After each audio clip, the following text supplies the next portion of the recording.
मानास सेरफां बियाबनि बरपेटायाव दिनै कंग्रेसनि मोनसे बिसायख'थियारि मेल जादों एसे बिजाथि नोंथाङा एसे हल माबायदि रायजोनि अनसायनाय मोनबाय थादों मा फोरमायगोन? दा आंथ' बहुत रायजोनि बहुत अनसायनाय मोनदों जेबायदि माने आं बेबायदि रायजोनि अनसायनाय मोनगोनखौ आं सानाखैनोमोन।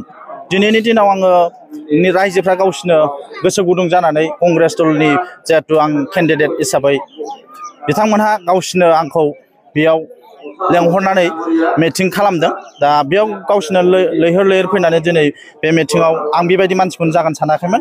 निस्सय आं आसा खालामो फैबाय थानाय 22 अक्ट' जानो गोनां इलेक्सनाव भट खालि मोजाङै मोजां देरहागोनखौ आं बेयावनो फोरमान होनो हायो। माने आङो जे जायगायाव आङो सिगांनिफ्रायनो जेबो राजनैतिक दलजों माने आंहा सम्पर्क गैयामोन। जिहेतु आंनि साननाया राजनैतिकआव जेबो माबा गैखायामोन, थांखि गैखायामोन। जे जायगायाव आङो माखासे जोंनि बिटिसिनि बा जोंनि मानास सेरफां ओनसोलाव जेबायदि थासारियाव दङ, माखासे जोंनो नांगौ बायदि थासारिनि सुफुंनो हानानै होनो हायाखै। आगोलाव जेसेबांबो पार्टिफ्रा सरकार दादोंमोन बिटिसिआव, बेबायदि सुफुंनानै होनो हायैखौ नुनानै आङो दिनै सासे यं जानानै आङो माबे दलजों थांनानै रायजोनि माखासे समस्याफोरखौ आं सुफुंनो हागोन साननानै आं दिनै कंग्रेसाव जयेन जानानै आङो निस्सय टिकेट मोननो हाबाय।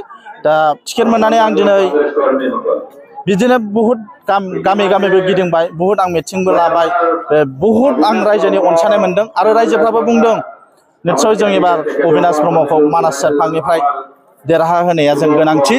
देरहाहोयोब्ला जोङो निस्सय अबिनाश ब्रह्मआ कंग्रेसनि सासे केन्डिडेट जानानै मोजां खामानि मावनानै होगोन होननानै रायजोफोरनि खुगानिफ्राय बहुद खोनानो मोनदों आङो। गुबुन दोलोआव भट होआलासे कंग्रेसाव मानो भट होनांगौ होननानै सानदों? गुबुन दोलोआव आवगोलनिफ्रायनो रायजो राजाफ्रा मोनबोबाय, जिहेतु BPF-खौ 17 बोसोर मोनबोबाय, UPPL-खौ बोसोरबा मोनबोबाय।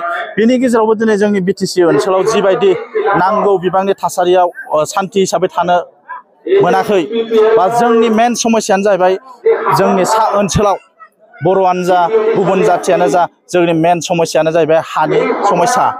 बे समस्याखौ रावबो दिनैनि दिनाव BTC-नि जेसेबां लिडारफोर दङ बिथांमोनहा माब्लाबाबो खुगा खेवफेरा। जेथियानाखि इलेक्सन केम्पेइन जागोन बा रायजोफोरखौ नंखाय फोसावनानै खोथा होनानै केम्पेइन खालामो, खिन्थु बेफोरबायदिखौ दिनैनि जोंनि मानास सेरफां ओनसोलनि रायजो राजाफ्रा बुजिजोब्बाय। दा बुजिनायनि गेजेरजोंनो बेखायनो कंग्रेस दलनि आंखौ केन्डिडेट हिसाबै बिथांमोना मान होदों, अननाय होदों। बे हिसाबैनो आङो दिनै मानास सेरफां 18 नं मानास सेरफांनिफ्राय कंग्रेस दलनिफ्राय नै अबिनाश ब्रह्मआ आरामैनो देरहालांगोन गोबां भट लानानै, बेखौनो आसा खालामो। आं खमसे खम आसा खालामो जे 16,000 to 16,500 आं भटआ ओरैनो मोनखानाय।